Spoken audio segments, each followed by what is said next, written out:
Marriage is like a house, easy to build, but the termites are sneaky as hell.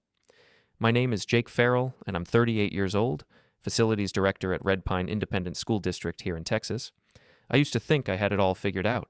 Nice house in the suburbs, 2 beautiful daughters, and a wife who could organize a church potluck with military precision. But as I'm sitting here in my truck outside my own damn house, watching my brother-in-law Mark's Dodge Charger in my driveway for the 3rd time this week, I'm starting to think those termites have been busy. It's Tuesday, 3:15 in the afternoon, and Mark should be at his car dealership selling overpriced trucks to suckers.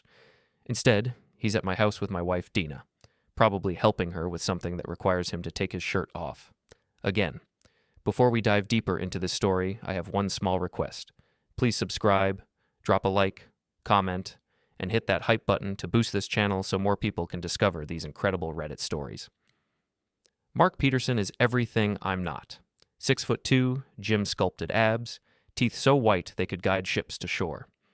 He's married to Dina's older sister Sarah, which makes him family, which makes this whole situation about as comfortable as a cactus enema. I pull into my driveway behind Mark's car and notice the blinds in our bedroom are drawn shut. In the middle of the afternoon, on a Tuesday. My stomach does that thing where it feels like I swallowed a live grenade. "Daddy!" My youngest daughter, June, comes running out the front door, so her backpack bouncing behind her. She's 8 years old with Dina's blonde hair and my stubborn chin. "Why are you home early?" "School emergency got resolved faster than expected, sweetheart. Where's your mom?" "Inside with Uncle Mark. They're doing yoga or something. Mom said not to bother them." June wrinkles her nose. "They were making weird breathing noises." Yoga. Right, the kind that requires locked doors and drawn blinds. I walk into my own house feeling like a stranger. The living room looks normal, Dina's fitness magazine scattered on the coffee table, June's homework spread across the dining room table, the smell of vanilla candles masking something else I can't quite identify. "Dina?" I call out. "I'm home." Silence. Then a thump from upstairs, followed by hushed voices and what sounds like someone stubbing their toe on furniture. "Mom's in the bedroom," says Ellie, my 11-year-old, not looking up from her tablet. She's got my dark hair and Dina's green eyes, plus an attitude that could cut glass. She said she was doing stretches with Uncle Mark. Stretches. Jesus. I climb the stairs, each step creaking like a soundtrack to my suspicions. The master bedroom door is closed, and I can hear water running in the attached bathroom. Low voices. A woman's laugh that sounds nothing like the laugh Dina uses around me anymore. I press my ear to the door like some pathetic sitcom character. Mark's voice comes through clear as day. "We should probably wrap this up before Jake gets home." Dina's response makes me freeze. "He never comes home early. We've got time." Time for what exactly? I try the door handle. Locked. In my own damn house. That's when I hear it. The unmistakable sound of water sloshing in our bathtub, followed by Dina's voice saying something that makes my vision go red around the edges. "Pass me that wine, baby. This is perfect." Baby. She called him baby. I stand there for a full 30 seconds, listening to my marriage dissolve in real time. Then I do what any reasonable man would do. I go to my toolbox. The thing about being a facilities director is you learn how to fix things. Broken pipes, faulty locks, marriages that have gone completely to hell. Okay, maybe not that last one, but a man can dream. I grab my toolbox from the garage and select my favorite wrench, a beautiful 18-inch Craftsman that's gotten me out of more jams than I can count. The master bathroom has an exterior door that leads to the back patio, installed when we renovated 3 years ago. Dina said she wanted to feel connected to nature while she soaked. Turns out she just wanted multiple escape routes for her extracurricular activities. I slip around the back of the house, staying low beneath the windows. Mrs. Shipley, our 70-year-old neighbor, is watering her roses and pretending not to watch me with the intensity of a hawk spotting a field mouse. "Afternoon, Mrs. Shipley," I whisper. "Afternoon, Jake. Doing some maintenance?" Something like that. The bathroom door is unlocked, which tells me everything I need to know about how careful they're being. I can hear them clearly now, water splashing, Dina giggling like a teenager, Mark's voice low and intimate in a way that makes me want to put my fist through a wall. Instead, I quietly turn the deadbolt on the interior door, then slip back outside and do the same to the exterior door. Click, click, trapped. I pull out my phone and dial Sarah, Mark's wife. She answers on the first ring. "Jake, what's wrong? You sound weird." "Sarah, I need you to come over to my house right now. Bring a camera, and maybe call your dad." Sarah's father, Frank, is a retired police sergeant who looks like he could bench press a Buick and has never liked Mark. Not even a little bit. Jake, you're scaring me. What's going on? Just trust me. And Sarah, you might want to hurry. I hang up and walk back into my house where my daughters are doing homework and watching cartoons like their entire world isn't about to explode. Girls, why don't you go play in the backyard for a few minutes? I need to talk to Mom about something. Ellie looks at me with those two smart eyes. Is everything okay, Dad? Everything's going to be fine, sweetheart. I promise. Once the girls are outside, I walk upstairs and knock on the bedroom door. Dina, we need to talk. Sudden silence from the bathroom, then frantic whispering. Jake? Dina's voice is higher than usual, strained. I'm in the bath. Can it wait? No, it really can't. Open the door. I'm not dressed. Give me a few minutes. Take all the time you need. I'll wait right here. More whispering. I hear Mark's voice. Is there another way out? Dana. The back door. Mark. It's locked. Dana. That's impossible. We never lock that door. Mark. Well, it's locked now. I smile for the first time in weeks. 15 minutes later, Sarah's Honda Pilot pulls into my driveway like she's responding to a 5-alarm fire. She jumps out, followed by her father Frank and her two brothers, Ray and Mike. The Peterson family cavalry has arrived, and they look ready for war. Frank Peterson is 65 years old, built like a refrigerator, and has the kind of mustache that suggests he's arrested people for fun. Ray and Mike are both in their 30s, work construction, and have the kind of hands that can bend steel bars into pretzels. Where is he? Frank asks without preamble. Locked in my bathroom with my wife. Sarah's face goes through about 6 different emotions in 2 seconds, landing on a combination of fury and disgust that would make a serial killer nervous. That jerk, she says, pulling out her phone. I'm recording everything. Already ahead of you, I say, showing her my phone, which has been recording since I made the call. We march upstairs like a very angry parade. I knock on the bedroom door again. Dina, I've got company. Sarah's here, and Frank, and Ray, and Mike. We'd all like to have a word with you and Mark. The silence from the bathroom is so complete, I wonder if they've somehow evaporated. Open the door, Dina. Jake, please, let me explain. Oh, you'll get a chance to explain. To everyone. I hear Mark's voice, barely audible. Maybe we should just come out. Dina. We're naked. Frank steps forward. Mark, get your ass out here right now, or I'm coming in there to get you. Mr. Peterson, sir, we can explain everything. I'm sure you can, son. I'm sure you can. I look at Sarah, who nods. I look at Frank, who cracks his knuckles. I look at Ray and Mike, who are grinning like Christmas morning. Then I go back to my toolbox and grab my axe. The axe is a beautiful thing, sharp, efficient, and perfectly legal when you're chopping through your own bathroom door. I've used it for splitting firewood, but today it's serving a higher purpose.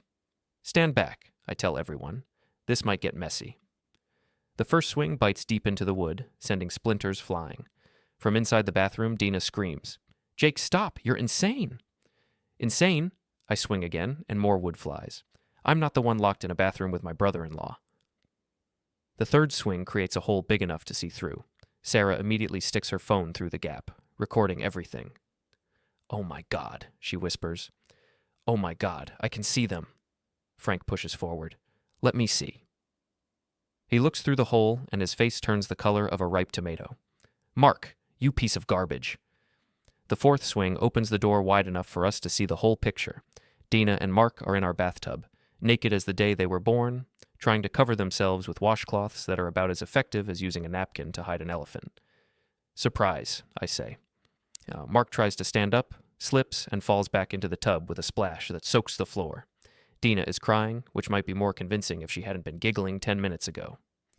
Jake, please, let me explain, she says. Explain what? Explain how you're naked in a bathtub with my brother-in-law. I think I've got a pretty good grasp of the situation. Sarah is still recording, her face a mask of pure fury. Mark, you cheating bastard. How long has this been going on? Mark finally manages to stand up, water cascading off his gym-sculpted body. Sarah, baby, it's not what it looks like. It looks like you're naked in a bathtub with my sister's husband's wife, Frank says. What exactly should it look like? Ray and Mike push forward, and Mark instinctively covers his crotch with both hands. We were just talking, Mark stammers. Naked, I point out. In a bathtub, with wine. I gesture to the bottle of Chardonnay sitting on the edge of the tub, along with 2 glasses. Talking, Mike repeats. Right. Is that what we're calling it now? Dina tries to climb out of the tub, but she's naked and wet, and there are 6 people staring at her. She grabs a towel and wraps it around herself, but it's too little, too late. Everyone out, she says, trying to summon some authority. This is my house, too. Actually, I say, it's my house. My name's on the deed. You're just a cheating wife who happens to live here, or used to live here. Sarah steps forward, still recording. Mark, get out. Get out right now. Mark looks around the bathroom like he's hoping for a secret passage to appear. When none does, he grabs a towel and climbs out of the tub, dripping water everywhere. Sarah, if you'll just let me explain. Explain to your lawyer, she says. I'm filing for divorce tomorrow. Frank grabs Mark by the arm. Get dressed, now, and get out of this house. Mr. Peterson, please. Now. Mark stumbles toward the bedroom to find his clothes, and we all follow like some bizarre parade. His shirt is on the floor next to the bed. His pants are draped over a chair. His underwear is nowhere to be seen. Looking for these? Ellie's voice comes from the doorway, where she's holding up a pair of men's boxer shorts with a look of pure disgust. I found them in the hallway. My 11-year-old daughter just caught her uncle's underwear. This day keeps getting better. Ellie, sweetheart, go back outside, I say. Are Mom and Uncle Mark in trouble? Big trouble, Ray says. The biggest trouble. Mark grabs his underwear from Ellie and tries to put them on while maintaining some dignity.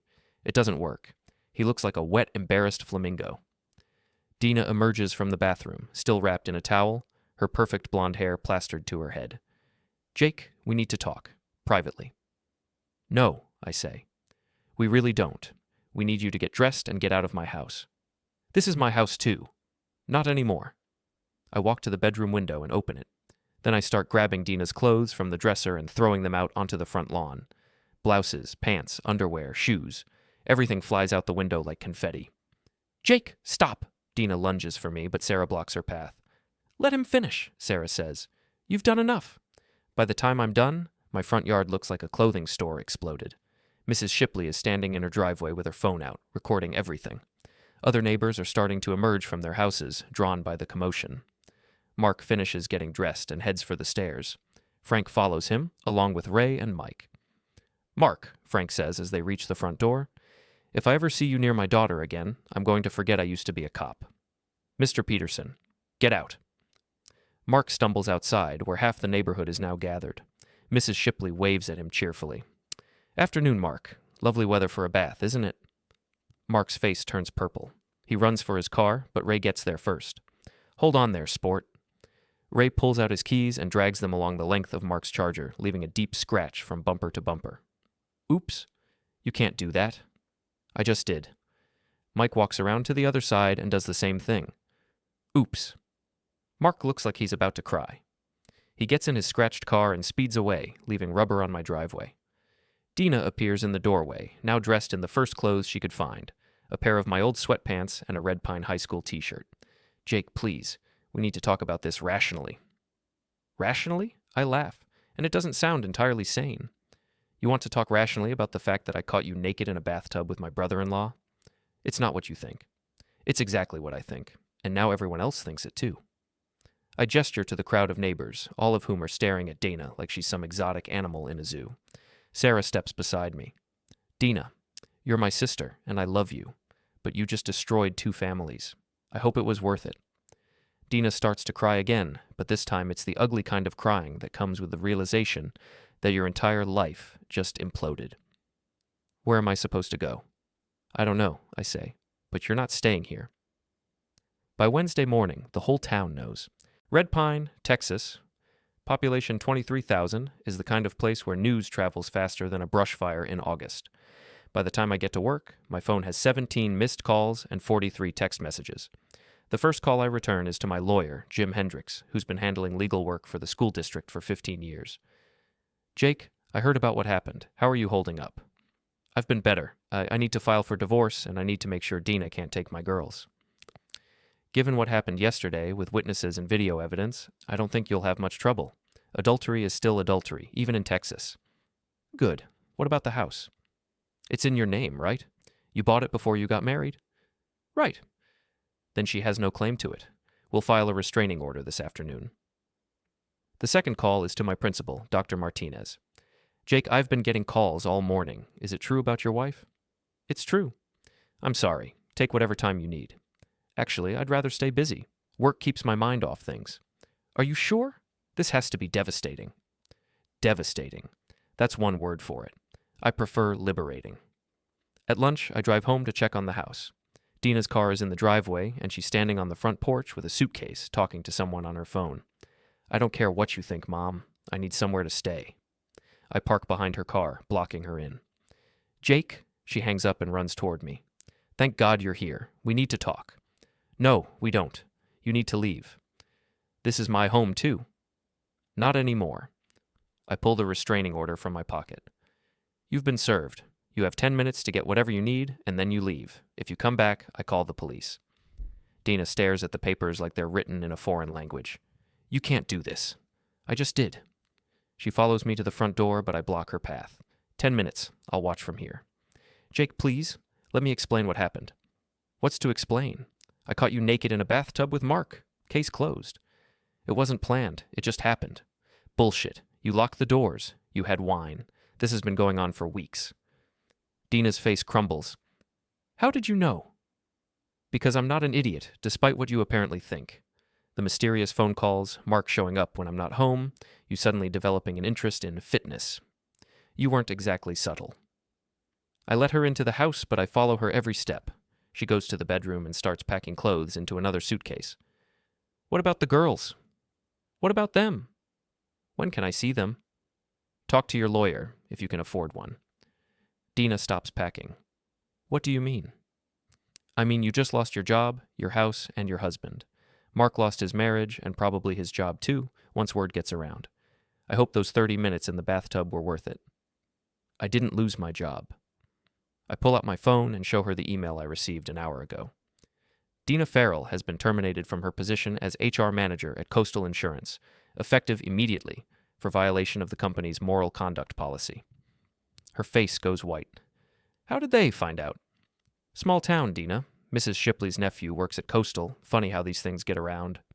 She sits down on the bed and puts her head in her hands. This is a nightmare. No, this is consequences. There's a difference. My phone buzzes with a text from Sarah. Mark got fired too. His boss saw the video. I show Dina the text. She starts crying again.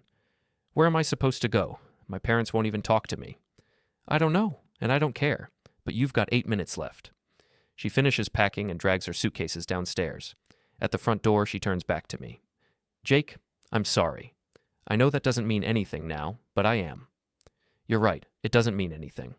She loads her suitcases into her car and drives away. I watch from the window until she's completely out of sight. Then I call a locksmith. An hour later, every lock on the house has been changed. I text the girls' school to let them know that under no circumstances is Dina Farrell allowed to pick up my daughters. At 3:30, Ellie and June get off the school bus and find me waiting in the driveway. Where's Mom? June asks. Mom's staying somewhere else for a while. Because of what happened yesterday? Kids see everything. They always have. Yeah, sweetheart. Because of what happened yesterday. Ellie, who's too smart for her own good, looks at me with those serious eyes. Are you and Mom getting divorced? Probably. Good, she says. She was being mean to you. Out of the mouths of babes. That evening, after the girls are in bed, I sit on my back patio with a beer and think about the last 24 hours. My marriage is over, my wife is homeless, and my brother-in-law is probably sleeping in his car. And for the first time in months, I feel like I can breathe. Thursday morning brings a new round of entertainment. I'm having coffee when my doorbell rings. Through the peephole, I see Dina's parents, Robert and Linda Morrison, standing on my porch looking like they're attending a funeral. I open the door but don't invite them in. Jake, Robert says, we need to talk. About what? About our daughter. About this whole mess. There's nothing to talk about. Your daughter cheated on me with my brother-in-law. End of story. Linda steps forward. She's a thin woman with the kind of face that suggests she spent her life sucking on lemons. Jake, Dina made a mistake. People make mistakes. Mistakes are forgetting to buy milk or missing an anniversary. Screwing your brother-in-law in your husband's bathtub isn't a mistake. It's a choice. She's our daughter, Robert says. She's sleeping in her car. That's unfortunate. Maybe she should have thought about that before she decided to redecorate my bathroom with her affair. You can't just throw away 15 years of marriage over one indiscretion. I laugh, and it's not a pleasant sound.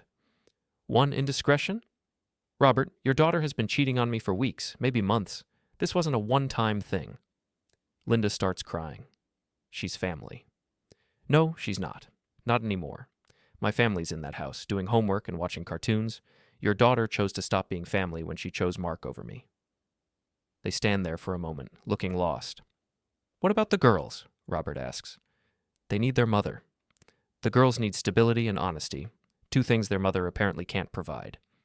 I close the door and watch through the window as they drive away.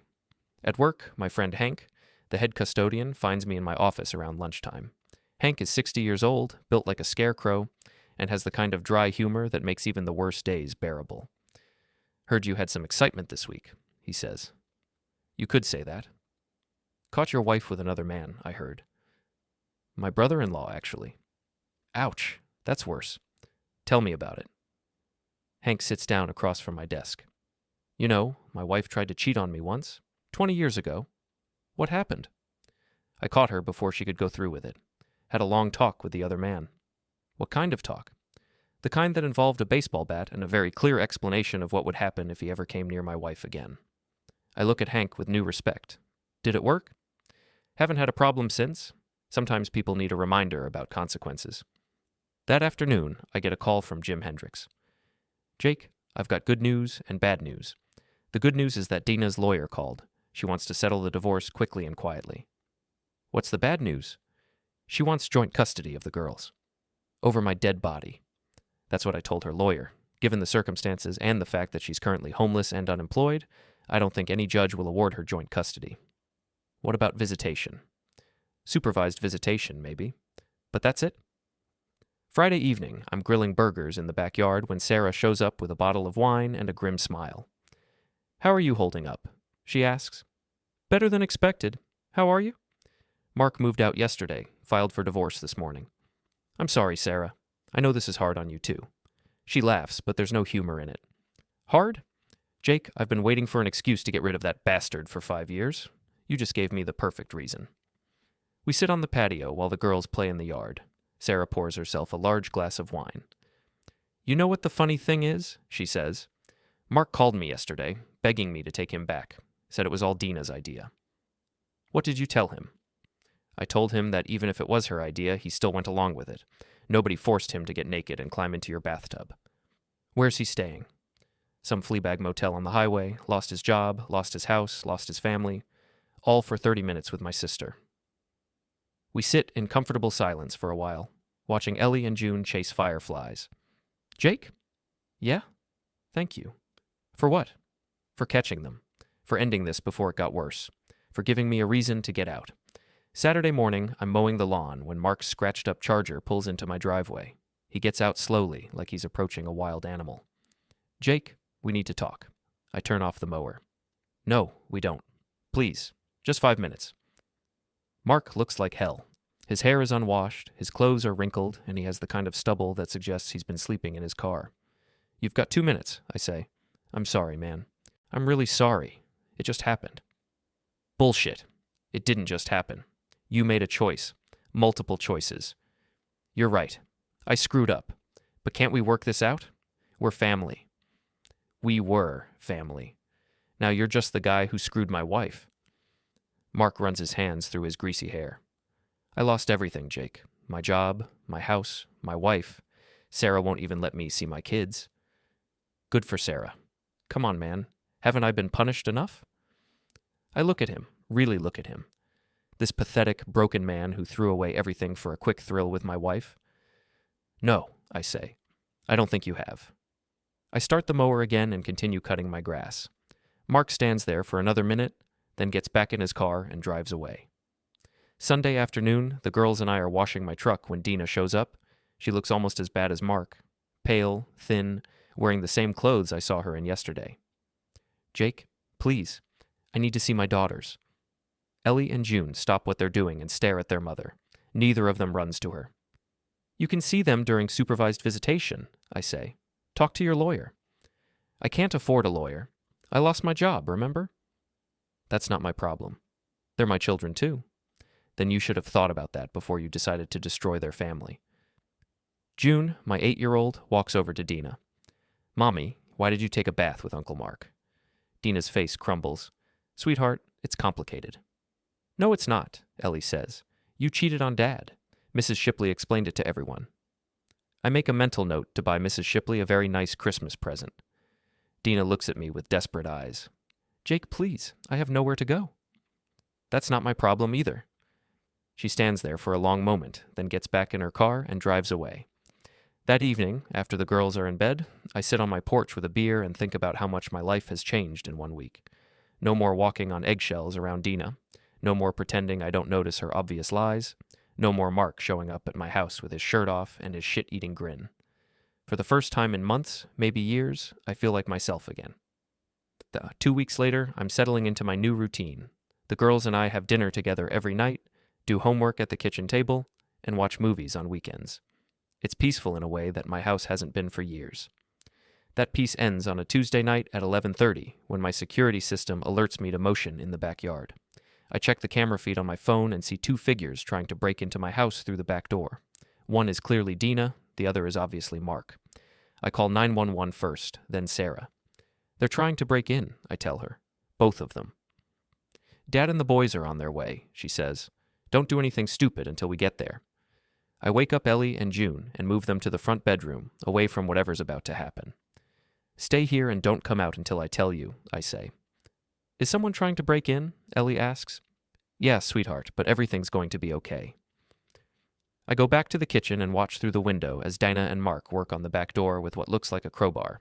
They're both drunk, stumbling around and making enough noise to wake the dead. The back door finally gives way, and they stumble into my kitchen like the world's worst burglars. Jake, Dina calls out, we need to talk. I step into the kitchen with my phone in one hand and a baseball bat in the other. Get out, now. Mark tries to straighten up and look intimidating, but he's too drunk to pull it off. We just want to talk, man. You want to talk? Call my lawyer. You want to break into my house? Deal with the police. This is my house too, Dina slurs. No, it's not. And you're trespassing. That's when Frank Peterson kicks in my front door, followed by Ray, Mike, and Sarah. They look like the cavalry arriving just in time. Where are they? Frank asks. Kitchen. Frank walks into the kitchen and sees Mark and Dina swaying drunkenly by my broken back door. Mark, you stupid bastard. What the hell do you think you're doing? Mr. Peterson, we just wanted to talk to Jake. By breaking into his house? Ray and Mike flank Mark, and he suddenly looks very small between them. We didn't break in, Dina says. This is my house. No, Sarah says. It's not. You lost that right when you decided to screw my husband? Ex-husband, Mike corrects. Soon-to-be ex-husband, Sarah clarifies. The police arrive 5 minutes later, 2 officers who look like they'd rather be anywhere else. Someone called about a break-in, the older officer asks. These 2, I say, pointing to Dana and Mark. They broke down my back door. The officer looks at the damaged door, then at Dana and Mark, who are still drunk and still swaying. Ma'am, do you live here? I used to, Dina says, before my husband threw me out. Sir, is that accurate? The officer asks me. She's my estranged wife. I have a restraining order against her. She's not allowed on this property. I show the officer the paperwork. He reads it, then looks at Dina with disappointment. Ma'am, you're in violation of a court order. I'm going to have to arrest you. What about him? I ask, pointing to Mark. Sir, do you live here? No, Mark mumbles. Then you're under arrest for breaking and entering. As the officers cuff Dina and Mark, Frank steps beside me. You know, Jake, I've been a cop for 30 years, and I've never seen 2 people destroy their lives so completely over something so stupid. Stupidity is a powerful force, I say. The officers load Dana and Mark into separate patrol cars. As they drive away, Sarah puts her arm around my shoulder. It's over, she says. Yeah, it is. The next morning, I call a contractor to fix my back door. Then I call my lawyer to add the break-in to our divorce filing. This actually helps us, Jim says. Violating a restraining order and breaking and entering don't look good to family court judges. What about custody? I think we can get full custody with supervised visitation only. She's homeless, unemployed, and now has a criminal record. That afternoon, I pick up the girls from school and tell them what happened. Mom and Uncle Mark got arrested? June asks. Yeah, sweetheart. They tried to break into our house last night. That's really stupid, Ellie says. Yes, it is. Are they going to jail? For a little while. We drive home in comfortable silence. As we pull into the driveway, I see Mrs. Shipley watering her roses and watching us with interest. Afternoon, Mrs. Shipley, I call out. Afternoon, Jake. Heard you had some more excitement last night. Nothing I couldn't handle. I'm sure. You know, I've lived in this neighborhood for 40 years, and I've never seen anything quite like what your wife and that Peterson boy put you through. It's over now. Good. You deserve better. That evening, after the girls are in bed, I sit on my back patio with a beer and think about the last month. My marriage is over, my wife is in jail, and my brother-in-law is probably sharing a cell with someone named Bubba, and I've never been happier. 3 months later, the divorce is final. I get full custody of the girls, the house, and most of our assets. Dana gets supervised visitation every other weekend and a criminal record. Mark and Dina both pled guilty to breaking and entering and got 6 months probation. Mark moved to Austin, where he got a job selling used cars and living in a studio apartment. Dina moved back in with her parents, who treat her like the family disappointment she's become. Sarah's divorce went through even faster than mine. She got the house, the kids, and Mark's retirement account. She's dating a nice guy who teaches high school and has never cheated on anyone. The girls and I are doing great. Ellie made honor roll, June joined the soccer team, and I got promoted to district facilities director. We take family vacations, have movie nights, and eat dinner together every evening. Sometimes I run into people who ask me if I miss being married, if I ever think about taking Dina back, if I regret how everything went down. The answer is always the same. Hell no. Because here's what I learned from the whole mess. Sometimes the best thing that can happen to you is having your worst fears confirmed. Sometimes catching your wife cheating is exactly the push you need to start living again. And sometimes, just sometimes, the good guys actually win. 6 months after the divorce, I'm at the grocery store when I see Mark in the checkout line. He looks older, thinner, and like he hasn't slept well in a very long time. He sees me and freezes. Jake. Mark. We stand there for a moment, two men whose lives intersected in the most destructive way possible.